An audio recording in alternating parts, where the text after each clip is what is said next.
So I'm now going to go over how to defend a strike that is coming downwards at you. So you can practice this with a object in the air or with a partner. So in this video, I'm going to go over how to do it with an object and how to do it in the air. So think of this as some sort of downward strike, as like a slap downwards, as a hammer fist downwards, or if the person is holding an object of some sort coming downwards at your head. So if they're holding something that is coming down at you, this can also be related to that. When I do the video for knife defense, I will go over different disarms, but it is the same technique for a downward knife slash or thrust. So thinking of that strike coming downwards, you're going to still step in just like we've been doing on the rest of our footwork for the rest of our strikes. So if the hand is coming down, and we're going to think of the arm coming down on this side, I would step in towards that arm and I would block. When I block, I want to block below the elbow. By blocking below the elbow, it creates more control and it's less likely that that hand will still be able to hit you. If you block lower down below the arm, there's less leverage for you and more leverage for your opponent to be able to power through your arm and still hit you. So when you do this, you want your arm below their elbow. So when I step in, if the arm is right here, I would do an up block. So when I do my up block, I'm making a fist. I'd be using my forearm to block under, and I bring my hand up. So again, I would step in and up block. My other arm is going to come under my arm, come under their arm, grab. I would grab their arm. From here, we're going to go into a disengagement or a way to get out. You're going to move that arm out of the way. This hand that just blocked is going to pin their arm. So when you're doing this, you're using your entire hand, pinning above their elbow, pushing their arm into them.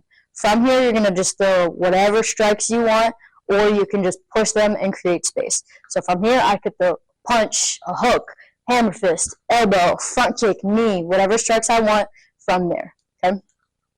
So again, you're stepping in, you're doing your block, your hand comes under your arm, you're grabbing that arm and moving it out of the way, pinning their arm to them so that way they can't turn and come back and strike at you.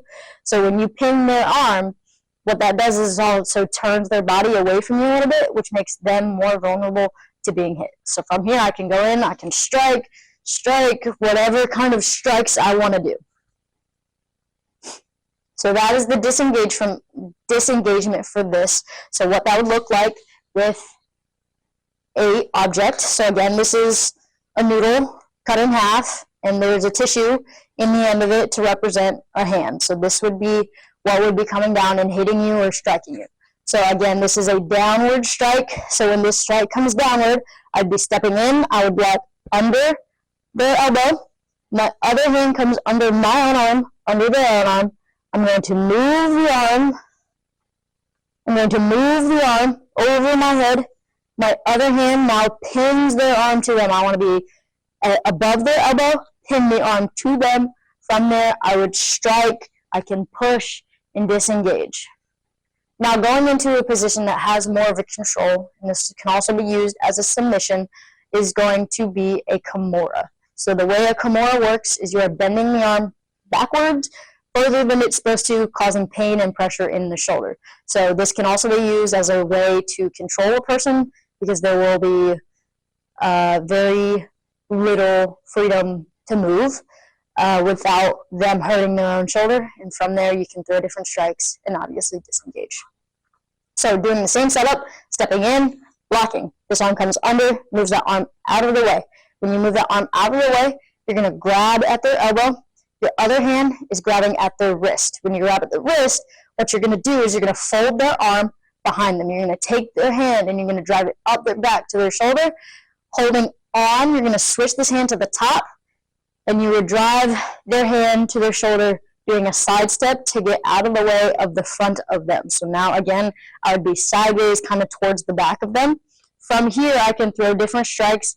So with my back leg, I could do a knee, I can push the person to the ground, I can do a kick to the face, an elbow to the face, I can do whatever. I can just yank that arm up, pop their shoulder out, whatever measures that you would need to take to get out of that situation safely. All right, so coming back to my noodle, there is a piece of tape. This would be the person's elbow. So again, this is just a noodle from the Dollar Tree. I cut it in half. There's a tissue and a piece of tape to represent the elbow, and this would represent the hand. So if the hand is coming down at me, I would do my block. I would wave goodbye. When I come under, my arm goes through. I would grab the person at the elbow, move the arm all the way through. As it comes through, I would grab the person at the wrist. When I grab at the wrist, my hand goes under their own hand. So both of my hands would be under their arm. From here, I would take their hand. If this is their shoulder and this is their head, I'm going to take their hand and I'm going to bend their own arm up towards their shoulder to create pressure in the shoulder. So from here, what that would do is you're taking the hand and you're going like this, pushing their hand towards their shoulder to create pressure in the shoulder. So the arm can only move so much. So the more you crank their hand up towards their head, the more pressure you put in their shoulder. So you would be holding on below both sides, transitioning the hand up here, bending it, putting pressure right here. If the person can stand up, then you would just bend their arm even more, which would get them bent over in a vulnerable position for any sort of strike. So striking their head, striking them in the stomach, or taking this, just jamming their arm up towards their head and popping their shoulder and disengaging. So what you can do is you can rev their arm up their back and push them away using that hand to create more pressure and to create more space. So again, I'm blocking, I'm coming under to grab the elbow, I move the arm through, I grab the wrist, I bend the arm. With my hand that's at the elbow, I can come on top to create more pressure, and then with this back leg, I can throw a knee, I can throw a kick, any sort of thing. I can push to create more pressure, or I can come here and just disengage. Whatever works best, whatever gets you out of the situation the fastest and the most safe. So one last time from the side, the arm comes down, block, come under and grab the elbow, swing the arm through, grab the wrist, bend the arm, so I'm pulling this elbow towards me to get it bent, revving the hand up towards the head, throwing my strike, or just disengaging and pushing the person away. So that is defending a downward strike such as a hammer fist or a slap with a disengagement and a submission.